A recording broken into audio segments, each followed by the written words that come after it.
श्री शिवाय नमस्तुभ्यम। हर हर महादेव। दोस्तों, पूज्य गुरु जी ने अभी अपनी कल की शिव महापुराण की कथा में बुधवार के दिन किया जाने वाला 3 तुलसी पत्ते का एक ऐसा विशेष उपाय बताया है जो उन्होंने आज तक अपनी किसी भी कथा में नहीं बताया है। पूज्य गुरु जी ने कहा कि जब आपके हाथ तंग चल रहे हो, जब रुपये पैसे कहीं से प्राप्त ही ना हो पा रहे हो, जीवन में चारों तरफ से सिर्फ और सिर्फ परेशानियां आ गई हो, उनसे बाहर निकलने का कोई रास्ता ना दिखाई दे रहा हो, तो 21 मई 2025 बुधवार नवमी के दिन कर लेना 3 तुलसी पत्ते वाला यह उपाय होगी। हर मनोकामना पूरी मिलेगी, सभी दोषों से मुक्ति, इतना धन आएगा कि संभाले नहीं संभलेगा। माता लक्ष्मी जी और महादेव जी के आशीर्वाद से पूरे साल धन बरसता रहेगा। दोस्तों, जैसा कि आप सभी लोग जानते हैं कि 21 मई 2025 यानी बुधवार को पड़ रही है ज्येष्ठ महीने की नवमी तिथि। और दोस्तों, यह वह तिथि है जो ज्येष्ठ महीने में पड़ने वाली सबसे बड़ी और ज्येष्ठ महीने की पहली नवमी तिथि है, क्योंकि यह बुधवार के दिन पड़ रही है और हमारे हिंदू धर्म में इसका बहुत ही बड़ा और विशेष महत्व होता है। पूज्य गुरु जी ने कहा है कि अगर कभी भी मौका लग जाए और ज्येष्ठ महीने की नवमी तिथि बुधवार को पड़ जाए तो आप लोगों को सिर्फ और सिर्फ 3 तुलसी पत्ते वाला उपाय तो अवश्य ही करना चाहिए, क्योंकि इन दोनों तिथियों का संयोग बहुत ही कम आता है। इसी के साथ दोस्तों, गुरु जी ने कहा है कि जब भी ज्येष्ठ महीने की नवमी तिथि पड़े तो आप लोगों को सिर्फ और सिर्फ 3 तुलसी पत्ते वाला उपाय तो अवश्य करना चाहिए। यह उपाय इतना खास है कि अगर आपने सही मुहूर्त पर सही क्रिया अनुसार 3 तुलसी पत्ते वाला यह उपाय कर लिया, जो प्राचीन काल के समय का महाउपाय है, तो मान के चलिए दोस्तों, महादेव जी के आशीर्वाद से आपके जीवन का कितना ही बड़ा दुख हो, उससे आपको मुक्ति मिल जाएगी। आपकी कोई भी मनोकामना हो, मान लीजिए आप नौकरी की तैयारी कर रहे थे तो आपकी नौकरी लग जाएगी, आपका बंद पड़ा व्यापार चल पड़ेगा। और दोस्तों, आप जिस बीमारी से आप बहुत दिनों से परेशान थे, उस बीमारी से आपको मुक्ति मिल जाएगी। आपके जीवन में धन आना शुरू हो जाएगा, आपके जीवन में धन आने के नए नए रास्ते खुल जाएंगे। और मान के चलिए दोस्तों, फिर आपको किसी भी प्रकार की परेशानी का सामना नहीं करना पड़ेगा। इसीलिए दोस्तों, 21 मई बुधवार नवमी के दिन आप लोगों को इस वाले उपाय को जरूर कर लेना है। भले ही आपने पूरे साल भर इस उपाय को ना किया हो, पर अगर आपने इस ज्येष्ठ महीने में पड़ने वाली नवमी के दिन अगर इस वाले उपाय को कर लिया तो आपको इस उपाय को करने का वह फल मिलेगा जिसकी आपने कभी कल्पना भी नहीं करी होगी। इसीलिए आप लोग इस तुलसी वाले उपाय को एक बार जरूर कर लेना, ताकि आप लोगों के हाथ से यह मौका न जा सके और आपको इस उपाय को करने का फल मिल सके। दोस्तों, यह उपाय पंडित जी ने अपनी अभी की ही शिव महापुराण की कथा में बताया है, जो इस उपाय को आज हम आपको बहुत अच्छे से समझाने वाले हैं। इस वीडियो को देखने के बाद इस उपाय को समझने के लिए आपको कोई और वीडियो को देखने की जरूरत नहीं पड़ेगी।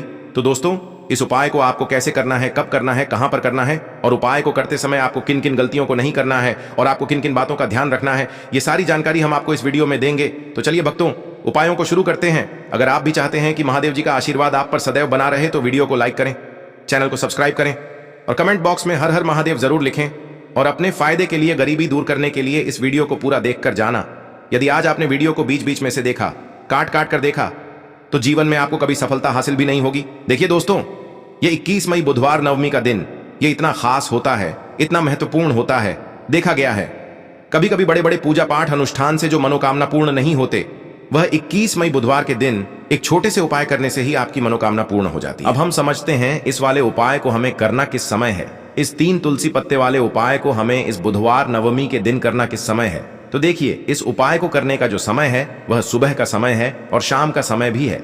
अब देखिए, यहां पर हम मुख्य रूप से सुबह का समय नहीं बोलेंगे, क्योंकि 21 मई बुधवार नवमी का दिन है और इस दिन प्रदोष काल के समय का बहुत महत्व होता है। बाकी अगर सुबह के समय भी करेंगे तो भी अच्छा होगा, उसमें कोई भी दिक्कत वाली बात नहीं है। तो चलिए जानते हैं इस विशेष उपाय के बारे में।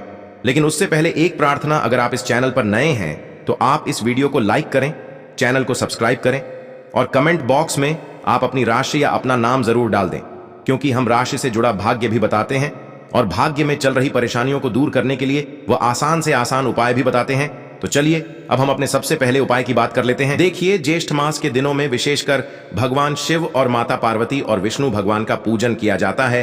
अब साथ ही साथ बुधवार नवमी का दिन भी पड़ गया है, तो ऐसा समझ लीजिए आपके जीवन में धन भी आएगा, सुख भी आएगा, धन बढ़ेगा भी, और साथ ही साथ आपके जीवन के सारे संकटों को भगवान शिव जी दूर कर देंगे। तो चलिए सबसे पहले बात कर लेते हैं सबसे पहले उपाय की, जो कि बुधवार वाले दिन आपको विशेष कर करना है। और इस उपाय को करने से आपकी कोई भी ऐसी इच्छा, कोई भी विश जो अभी तक अधूरी है, पूरी नहीं हो रही है, तो आपकी बड़ी से बड़ी विश और मनोकामना भी पूरी हो जाती है। जब आप नवमी वाले दिन इस पहले उपाय को कर लेते हैं तो देखिए, आप सभी जानते हैं कि श्री हरि विष्णु जो है, उन्हें तुलसी दल सबसे प्रिय है। बिना तुलसी माता के श्री हरि विष्णु अधूरे हैं और बिना तुलसी पत्तों के श्री हरि विष्णु का भोग अधूरा है। अब श्री हरि विष्णु को प्रसन्न करके आप अपनी किसी भी मनोकामना को पूरा कर सकते हैं। क्योंकि श्री हरि विष्णु प्रसन्न हो गए तो आपकी कोई भी विश और इच्छा मनोकामना अधूरी नहीं रहेंगी। देखिए, हम सभी के घरों में माता तुलसी का पौधा अवश्य ही होता है। तो देखिए, हमें तुलसी जी के पौधे से सबसे पहले तो 3 पत्ते तोड़ने हैं। देखो, एकादशी वाले दिन आपको तुलसी के पत्ते नहीं तोड़ने हैं। तो देखिए, तुलसी जी के आपको 3 पत्ते तोड़ लेने हैं और इन तुलसी जी के पत्तों को तोड़ने के बाद आपको एक चुटकी हल्दी भी अपने साथ में लेनी है। हल्दी के अंदर आपको जल मिलाकर के पेस्ट के रूप में तैयार करना है और इसी के साथ में आपको एक दीपक भी लेना होगा। दीपक आप मिट्टी का भी ले सकते हैं, आटे का भी ले सकते हैं और इस दीपक में आपको शुद्ध घी डाल करके इसमें आपको लंबी रुई की बाती का प्रयोग करना है। देखिए दोस्तों, आपके पास है 3 तुलसी जी के पत्ते हैं। तो पहला जो तुलसी जी का पत्ता है उस पर आपको सबसे पहले तो जो आपने हल्दी ली है उसकी एक बिंदी लगानी है। और पहला जो तुलसी जी का पत्ता है, आपके घर में भगवान विष्णु का चाहे कोई सा भी स्वरूप हो, चाहे लड्डू गोपाल जी का स्वरूप हो या फिर भगवान कृष्ण की आपके मंदिर में प्रतिमा हो या फिर भगवान श्री राम की प्रतिमाएं, उनके सामने आपको पहला तुलसी जी का पत्ता अर्पित करना है। अब देखिए दोस्तों, आपके पास जो 2 तुलसी जी के पत्ते हैं और आपके पास जो एक दीपक है, इन्हें आपको लेकर के पहुंचना है अपने ही घर में तुलसी जी के पौधे के पास में। देखिए, सबसे पहले तो आपके पास जो 2 तुलसी जी के पत्ते हैं उन पर भी आपको हल्दी की एक बिंदी लगानी है और उन दोनों ही तुलसी जी के पत्तों को आपको अपने घर में तुलसी जी के पौधे के वहां पर ही अर्पित कर देने हैं। और इस प्रकार से यह दोनों पत्ते भी तुलसी जी के पौधे के पास में अर्पित करने के बाद अंत में जो आपके पास एक लंबी बाती का दीपक है, इसे आपको तुलसी जी के पौधे के पास में ही प्रज्वलित कर देना है। जो भी व्यक्ति अपने ही घर पर इस प्रकार से तुलसी जी के 3 पत्तों का यह उपाय कर लेता है तो उसका परिवार हमेशा खुश रहता है। उसके परिवार में कभी भी कोई भी संकट उत्पन्न नहीं होता है और यदि आपके घर में जो भी गृह क्लेश है वह भी समाप्त होते हैं। तो इस प्रकार से यह सुंदर सा उपाय करना है। अब बात करते हैं अगले उपाय की। देखो, यदि आपके जीवन में आर्थिक संकट बहुत अधिक हो रहे हैं, धन की समस्या लगातार जीवन में बनी हुई है, एक रुपयों को प्राप्त करने के लिए आपको बहुत अधिक मेहनत कर रहे हैं, तो आज रात्रि में सोने से पहले आपको हो यह एक चमत्कारी दीपक का उपाय अवश्य करना है। या फिर यदि आपका जो व्यापार है, बिजनेस है, दुकान है, वह अच्छे से नहीं चल पा रही है, तो आज रात्रि में इस विशेष दीपक का उपाय आपको अवश्य करना चाहिए।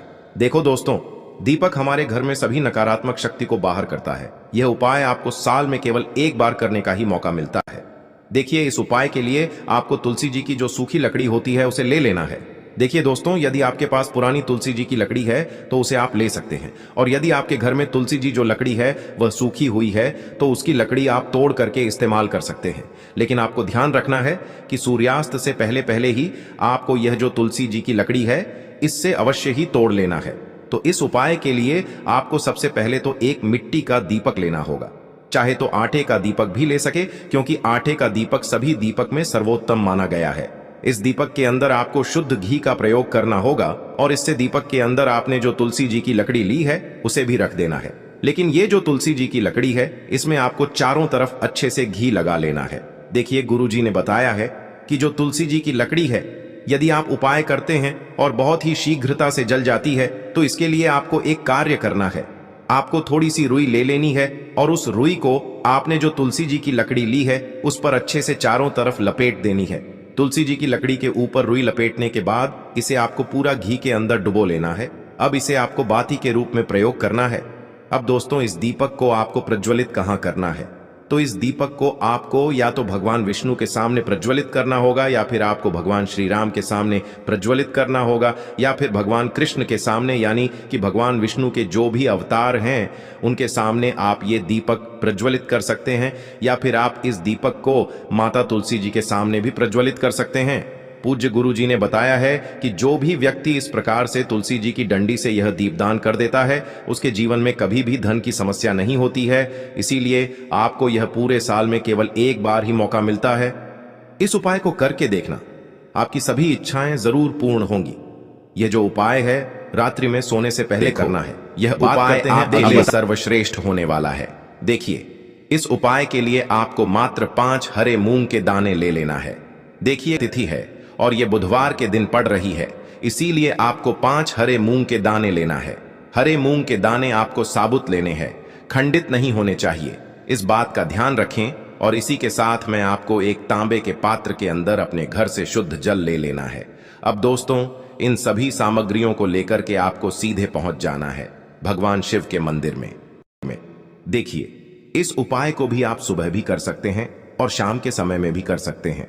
देखिए, भगवान शिव के मंदिर में पहुंचने के बाद आपके पास जो 5 हरे मूंग हैं, उनमें से पहला जो हरा मूंग है, आपको शिवलिंग के सामने जो नंदी महाराज होते हैं और उनका जो पैर उठा हुआ होता है, वहां पर आपको पहला हरा मूंग समर्पित कर देना है और आपको ओम नमः शिवाय इस मंत्र का जाप कर लेना है। फिर आपको दूसरा हरा मूंग लेना है और शिवलिंग पर जो श्री गणेश जी वाला स्थान होता है, वहां पर आपको यह दूसरा हरा मूंग समर्पित कर देना है। यानी कि शिवलिंग के सीधे तरफ आपको यह दूसरा हरा मूंग समर्पित करना है और फिर आपको ओम नमः शिवाय या फिर श्री गणेशाय नम इस मंत्र का जाप कर लेना है। तीसरा हरा मूंग का दान आपको भगवान शिव की सबसे प्रिय पुत्री माता अशोक सुंदरी वाले स्थान पर समर्पित करना होगा। शिवलिंग की जो जलाधारी होती है, जहां से जल बह करके आता है, उसी जलाधारी के बीच में जो कहीं कहीं उठी हुई लाइन होती है सांप की आकृति के रूप में, वहीं पर आपको तीसरा हरा मूंग समर्पित करना है और फिर आपको ओम नमः शिवाय इस मंत्र का जाप कर लेना है। अब दोस्तों, चौथा जो हरा मूंग है उसे आपको भगवान कार्तिकेय जी का जो स्थान होता है शिवलिंग पर, वहां पर आपको ये चौथा हरा मूंग का दाना समर्पित कर देना है और आपको ओम नमः शिवाय इस मंत्र का जाप कर लेना है। अब दोस्तों, आपके पास जो 5वां और अंतिम हरा मूंग बचा हुआ है, उससे आपको उससे जल के पात्र के अंदर डाल देना है और इस हरे मूंग से युक्त जल से आपको भगवान शिव के शिवलिंग का अभिषेक कर देना है। जल आपको बिल्कुल धीरे धीरे समर्पित करते जाना है और लगातार आपको शिव महापुराण के मूल मंत्र श्री शिवाय नमस्तुभ्यम इस मंत्र का जाप करते रहना है। फिर आपको शिवलिंग के सामने बैठकर, यदि आप अपने बच्चों के लिए ये उपाय कर रहे हैं, यदि आप अपने बच्चों की बुद्धि, ज्ञान और विवेक के लिए उपाय कर रहे हैं, तो उसके लिए आपको प्रार्थना कर लेनी है, या फिर व्यापार में वृद्धि करने के लिए ये उपाय कर रहे हैं तो उसकी कामना करते हुए आपको प्रार्थना कर लेनी है, या फिर अपनी नौकरी के लिए कर रहे हैं, या फिर अपने इंटरव्यू के लिए, या फिर धन की प्राप्ति के लिए कर रहे हैं। जिस भी कामना के लिए आप उपाय कर रहे हैं, उसे परिपूर्ण करने के लिए आपको महादेव से प्रार्थना कर लेनी है और फिर आपको वापस अपने घर आ जाना है। पूज्य गुरु जी ने कहा है कि जो भी व्यक्ति इस उपाय को कर लेता है, तो यकीन मानिए आपके जीवन की जो सारे संकट, कष्ट और बाधाएं ही वो सभी समाप्त होंगे। आप दोस्तों, हम जान लेते हैं चौथे चमत्कारी उपाय के बारे में, लेकिन ये उपाय विशेषकर उन लोगों को करना है जिनका व्यापार बिल्कुल भी ढंग से नहीं चल पा रहा है, या फिर जिनके घर में धन की परेशानी बहुत अधिक है, साथ ही साथ जिनका जो बुध ग्रह है वह कमजोर अवस्था में है, तो उन्हें यह उपाय करना चाहिए। बुध ग्रह को मजबूत करने के लिए आपको विशेषकर ये उपाय करना है। देखिए, इस उपाय के लिए आपको मात्र एक प्यारे सी बेलपत्र लेनी होगी। बेलपत्र जो है वह कहीं से भी खंडित नहीं होनी चाहिए। बेलपत्र यदि आपको प्राप्त नहीं हो पाती है, तो आप भगवान शिव के शिवलिंग पर चढ़ी हुई बेलपत्र को पुण्य शुद्ध जल से धोकर के उपयोग कर सकते हैं। इसी के साथ में आपको मात्र एक हरा मूंग लेना है। हरा मूंग भी आपको साबुत लेना है, खंडित नहीं होना चाहिए, और इसी के साथ में आपको एक तांबे के पात्र के अंदर शुद्ध जल लेना होगा। अब देखिए, यह तीनों सामग्री लेकर के आपको सीधे पहुंचना होगा भगवान शिव के मंदिर में। यह उपाय आप सुबह से लेकर के शाम तक किसी भी समय कर सकते हैं। देखिए, सबसे पहले तो आपके पास जो एक बेलपत्र है, उससे आपकी जो भी कामना है, चाहे व्यापार से जुड़ी हो, बुद्धि ज्ञान विवेक की प्राप्ति के लिए हो, आपके घर में सुख शांति को लेकर आपकी कोई काम न हो, जो भी आपकी कामना है उन्हें आपको बोलना है। और यह जो एक बेल पत्र है, सबसे पहले तो आपको माता अशोक सुंदरी वाले स्थान पर समर्पित कर देनी है। देखें, बेल पत्र की चिकनी साइड शिवलिंग से स्पर्श रहेंगी और इसकी जो डंडी है वो आपको जलाधारी की ओर रखनी है। इस प्रकार से आपको यह जो बेल पत्र है, इससे माता अशोक सुंदरी वाले स्थान पर समर्पित कर देना है।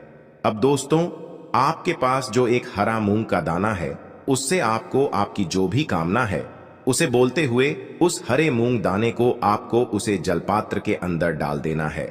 अब दोस्तों, ये जो हरा मूंग युक्त जल है, इसे आपको समर्पित करना है।